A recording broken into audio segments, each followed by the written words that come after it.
बिस्मिल्लाहिर्रहमानिर्रहीम। अस्सलाम वालेकुम डियर स्टूडेंट्स। हमारा जो आज का टॉपिक है that's about elementary education. So first of all will see कि what is the importance and the basic point for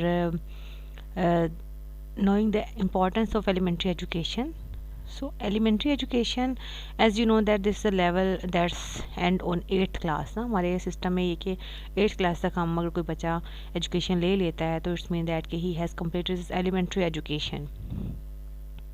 तो उसके लिए देखेंगे it plays an important role in the development of any country. It is a stage where we prepare students to meet the future needs. आप ये देखो कि किसी भी कंट्री की जो डेवलपमेंट है वो एलिमेंट्री एजुकेशन में बेस कर रही होती है. कैसे बेस कर रही होती है? क्योंकि एलिमेंट्री एजुकेशन के फ़ौरन बाद आप लोग अपने जो स्टूडेंट्स हैं या अपने बच्चे हैं उनके सब्जेक्ट सिलेक्शन की तरफ उनको ले जाते हैं. लाइक कुछ बच्चे जो होते हैं उनका इंटरेस्ट आर्ट सब्जेक्ट्स की तरफ होता है, कुछ साइंस सब्जेक्ट्स में इंटरेस्ट देते हैं, कुछ का मैथ्स अच्छा होता है तो वो कंप्यूटर साइंस और मैथमेटिकल जो फील्ड है उसको अडॉप्ट करते हैं. और जो कुछ बच्चे हैं वो इवन लाइक साइंस सब्जेक्ट्स है, साइंस में बहुत अच्छे होते हैं, then they go to the biology और इस तरह के जो सब्जेक्ट्स हैं साइंस ग्रुप को अडॉप्ट कर लेते हैं. तो हमारी जो डेवलपमेंट है ना, अब ज़ाहिर है डेवलपमेंट ऑफ अ कंट्री उसके सिटीजन्स पे होती है. और सिटीजन्स कौन से हैं? वो स्टूडेंट्स होते हैं, हमारे स्टूडेंट्स हैं और दूसरे लोग भी हैं. लेकिन अगर हम एजुकेशन की बात करेंगे तो फिर हम स्टूडेंट्स को ले लेंगे उसमें कि development of a country depend upon the quality of the students. अब यहाँ पे देखो कि हम बच्चों को तैयार कर रहे हैं फ्यूचर नीड्स के लिए. तो वही बात आ गई कि जैसे हम अपने सब्जेक्ट की सिलेक्शन करते हैं फ्यूचर में कि क्या क्या पढ़ना है, क्या बनना है, तो वो 9th क्लास से उनकी सिलेक्शन होती है. इसी स्टेज के बाद तो this is very important stage.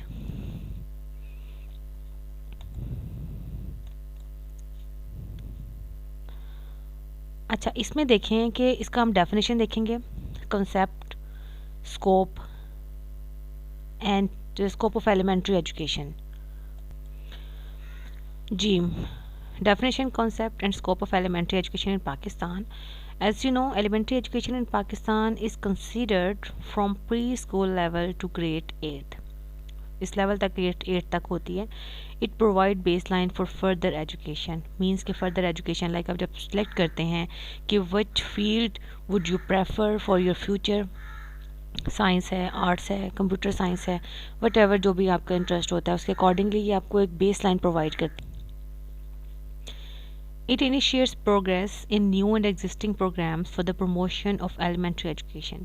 कि ये आपके प्रोग्रेस को शुरू करती है. मीन्स के जो एग्जिस्टिंग प्रोग्राम्स हैं या आप कोई न्यू फील्ड में जाना चाह रहे हैं, अगर पहले से आप आर्ट्स सब्जेक्ट्स को पढ़ते आ रहे हैं या आपका इंटरेस्ट आर्ट्स लैंग्वेज में है, उन जनरल सब्जेक्ट्स में है, तो वो उसमें भी आपकी प्रोग्रेस होगी. और अगर आपने कुछ न्यू अडॉप्ट कर लिया, लाइक अगर आप साइंस की फील्ड में जाना चाह रहे हैं 9th क्लास में, तो देन इट विल प्रोग्रेस आपकी जो है वो शुरू हो जाएगी इस सिलसिले में.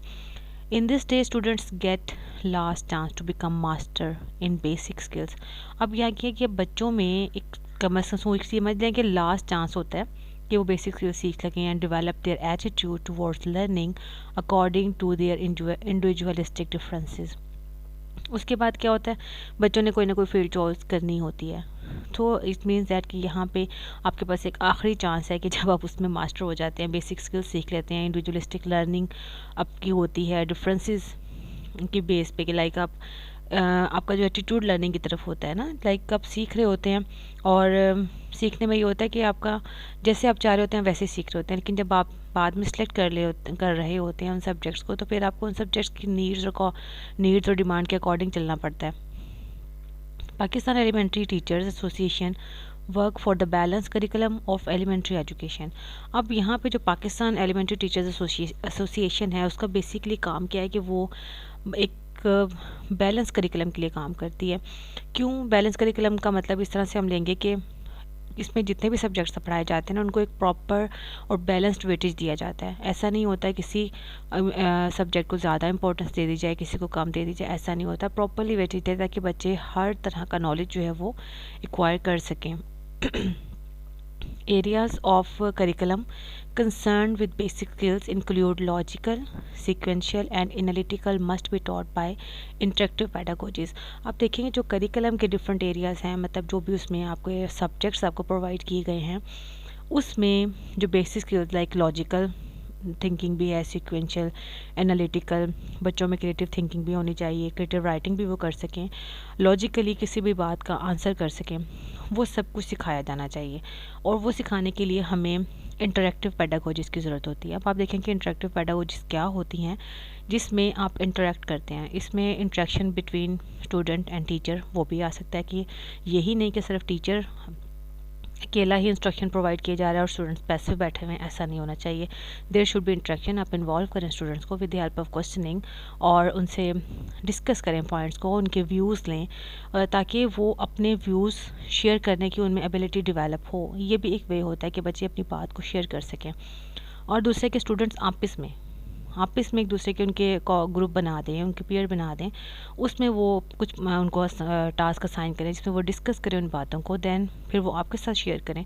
तो इस तरह की जो इंटरेक्टिव पेडागोजीज़ हैं, इसके थ्रू हम एनालिटिकल, लॉजिकल और सीक्वेंशियल जो बच्चों को स्किल्स हैं वो सिखा सकते हैं, और ये सिखानी चाहिए। That's must at elementary level. अब देखो कि एलिमेंट्री लेवल ऑफ एजुकेशन जो है उसमें, और नॉलेज उसका जो हम उस लेवल पे सीखते हैं, उसमें हम क्या क्या चीज़ें हमारे सामने आ रही होती हैं कि उस वक्त जो सोसाइटी में कल्चर होता है वो भी हम उसको मतलब कि एक किस्म का आपको वो सब कुछ प्रोवाइड कर, आप समझ रहे होते हैं उस सारी चीज़ों को। Ethnicity, ideology of your nation क्या है, आपकी कंट्री की आइडियोलॉजी क्या है, लोकल सोशियो इकोनॉमिक ग्रुप्स, उनके बारे में आपकी मतलब कि वो सारा नॉलेज ना आपको एक क्लियर पिक्चर दे रहा होता है आपके कल्चर की, एथनिसिटी की, आइडियोलॉजी की, लोकल सोशियो इकोनॉमिक ग्रुप्स की। ठीक है, it help students to realise their concepts. अब बच्चों को हेल्प करता है कि वो अपने कॉन्सेप्ट्स को समझें, उनकी रिस्पॉन्सिबिलिटीज़ क्या हैं। अब अगर पेरेंट्स के साथ बात करें तो पेरेंट्स के हवाले से उनकी कुछ और रिस्पॉन्सिबिलिटीज़ हैं, स्कूल में उनकी कुछ और रिस्पॉन्सिबिलिटीज़ हैं, अगर वो बाहर लोगों के साथ इंटरेक्ट कर रहे हैं, बातचीत कर रहे हैं, तो वहाँ कुछ और रिस्पॉन्सिबिलिटी हैं। आइडेंटिटीज़ क्या हैं उनकी, एब्स्ट्रैक्शंस क्या हैं, एंड एटीट्यूड टूवर्ड्स सोसाइटी, और सोसाइटी में उन्होंने कैसे बिहेव करना है। इन सब चीज़ों में ये जो आपको एलिमेंट्री लेवल पे जो एजुकेशन हम प्रोवाइड कर रहे होते हैं और हमारे बच्चे सीख रहे होते हैं, तो दैट्स वेरी इंपॉर्टेंट। यहाँ पे जो रोल ऑफ टीचर है वो भी बहुत इंपॉर्टेंट है। वो एक पर्सनल गाइड का होना चाहिए, not of a threatening personality. ऐसा ना हो कि वो थ्रेट करते रहें, स्टूडेंट्स को डराएं धमकाएं, ऐसा नहीं। एक पर्सनल गाइड हो, फैसिलिटेटर ऑफ लर्निंग, जैसे कि लर्निंग को फैसिलिटेट करें। उनको समझ लग रहा है कि स्टूडेंट्स को समझ नहीं आ रही कोई बात, तो उनको अपना वे ऑफ टीचिंग या अपना जो मेथड है, स्ट्रेटजी है, वो चेंज करें। कोऑर्डिनेट करें बच्चों के साथ, अगर ग्रुप बने हैं उनके साथ, and promote collaborative work among learners, keep in the view of the individual differences. हर बच्चा इंडिविजुअल डिफरेंसेस तो बच्चे में होते हैं, ठीक है ना, दूसरे बच्चे से डिफरेंट होता है। एक क्लास में अगर 30 स्टूडेंट्स हैं तो हम नहीं कह सकते कि सारे के सारे स्टूडेंट्स जो है वो एक ही तरह से सीख सकते हैं चीज़ों को। कुछ बच्चे सुन के सिर्फ लेक्चर सुन रहे हैं तो उनको समझ आ जाती है, कुछ कहते हैं कि उनको प्रॉपरली जो है आगे जब तक उनसे बातचीत ना की जाए, डिस्कशन ना की जाए, उनसे क्वेश्चनिंग ना की जाए, तब तक उनको बातों की समझ नहीं आती है। कुछ कहते हैं कि उन्हें प्रोजेक्ट्स वगैरह प्रोवाइड किए जाएँ जिसकी वजह से वो लर्निंग बाय डूइंग करते हैं, तब वो सीखते हैं। कुछ सिर्फ जो कि जिनको विजुअल हम अगर कुछ ऐसी चीज़ें दिखा दी जाएँ तो फिर वो सीखते हैं। तो इस तरह ये कि टीचर को गाइड करना चाहिए, उन्हें फैसिलिटेट करना चाहिए उनकी लर्निंग को, उनके इंडिविजुअल डिफरेंसेस की वजह से उनकी बेस पे उनको एक वर्क असाइन करें कि कौन सा बच्चा किस तरह से काम कर सकता है। अगर 4-5 बच्चे ऐसे हैं जो प्रोजेक्ट्स पे काम कर सकते हैं तो उनको प्रोजेक्ट्स प्रोवाइड कर दें।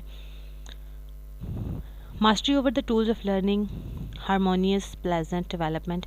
अब mastery over the tools of learning के लर्निंग के जो टूल्स हैं ना वो क्या हैं, आप एक इस तरह से देखें कि एक प्लेजेंट किस्म के डेवलपमेंट हो बच्चों की पर्सनालिटी में, गुड सिटीजनशिप उनमें आए, एंड नेशनल इंटीग्रेशन हो, international understanding, scientific attitude develop हो बच्चों में। दैट्स वेरी मच इंटरेस्टिंग कि साइंटिफिक एटीट्यूड तभी होता है जब आप लॉजिकली किसी चीज़ को जानना चाहते हैं, सीखना चाहते हैं, उसके बारे में अपने व्यूज़ देना चाहते हैं, ठीक है। तो वो ये सब चीज़ें जो है मस्ट हैं कि टीएस और डेवलपमेंट इनकी किस तरह से होगी, वो अगर टीचर का रोल हमारे लिए गाइड का, फैसिलिटेटर का होगा तभी।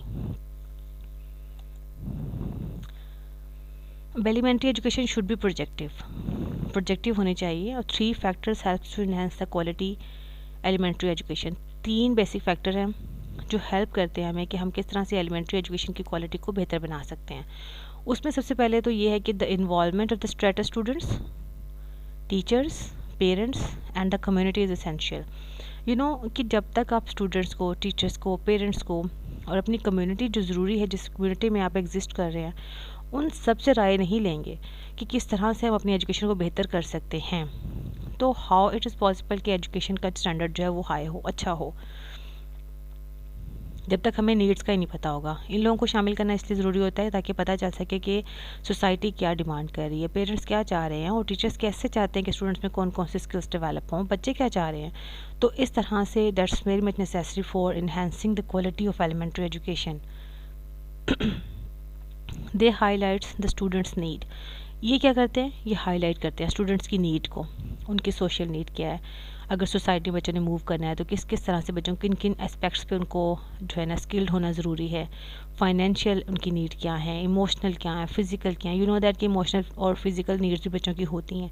इमोशनल तो बहुत ज़्यादा होती हैं छोटे बच्चों की, बिकॉज वो छोटे होते हैं और उसमें ये होता है कि अगर आप उनके सामने क्लास में अगर बच्चों का टीचर का रोल जो है वो इक्वल नहीं है, मीन्स के फेवरेटिज्म हो रहा है क्लास में, किसी बच्चे को ज़्यादा इंपॉर्टेंस दी जाती है, तो बाकी कुछ स्टूडेंट्स ऐसे होते हैं, कुछ तो परवाह नहीं करते लेकिन कुछ फील ज़रूर करते हैं उस बात को। In drafting the documents need teachers commitment and interactive pedagogies. अब एक जो सेकेंड पॉइंट है ना इसका फैक्टर, वो ये है कि टीचर्स को कमिटेड टीचर होने चाहिए, और कमिटेड टीचर्स वो ऐसी इंटरेक्टिव पेडागोजीज यूज़ करे कि जिसमें वाकई वो इस बात पे फोकस उसका हो कि मेरे स्टूडेंट्स ने कुछ सीखना है, रादर देन कि वो सिर्फ अपना ही टाइम पास करे और पूरा करे टाइम कि बस ठीक है टाइम इज़ ओवर तो बस काम ख़त्म। लेकिन इंटरेक्टिव पेडागोजीज पे फोकस हो, बच्चों को इन्वॉल्व करें साथ में, उनमें स्किल डेवलप करें जो कि उनके फर्दर फ्यूचर में काम आ सकती हैं, उनकी तमाम जो social, financial, emotional and physical needs हैं उनको पूरा कर सकती हूँ। थर्ड पॉइंट जो बहुत इंपॉर्टेंट है, that's of budgeting, need of budgeting, funding and resources. मतलब आप देखो कि जो बजटिंग है, फंडिंग है, रिसोर्सेज है, इन सब चीज़ों में क्या है कि अगर आपके पास आप एजुकेशन देना चाह रहे हैं, क्वालिटी एजुकेशन प्रोवाइड करना चाह रहे हैं, बट आप क्वालिटी एजुकेशन प्रोवाइड नहीं कर पा रहे, तो उसकी एक मेन वजह ये होती है कि आपके पास रिसोर्सेज नहीं होते, बजट नहीं होता, पैसे नहीं होते। किस तरह से उन चीज़ों को जो आप एसेंशियल हैं, ज़रूरी हैं किसी स्किल को प्रोवाइड करने के लिए, वो नहीं है रिसोर्सेज आपके पास, तो हाउ इज़ इट पॉसिबल कि आप उन चीज़ों को प्रोवाइड कर दें, क्योंकि हर टीचर के पास भी इतना फाइनेंस तो होता नहीं है कि वो खुद से उन चीज़ों को अरेंज कर सकें। So this is very much important कि बजटिंग भी ज़रूरी है। तो 3 बेसिक थिंग्स हैं कि एक तो हम अपने हमारे जो स्टेक होल्डर्स हैं एजुकेशन से रेलिवेंट, उसमें हमारे स्टूडेंट्स आ जाते हैं, टीचर्स हैं, पेरेंट्स हैं, कम्युनिटी है, इनकी इन्वॉल्वमेंट ज़रूरी है, कमिटेड टीचर्स और budgeting, that's very much important.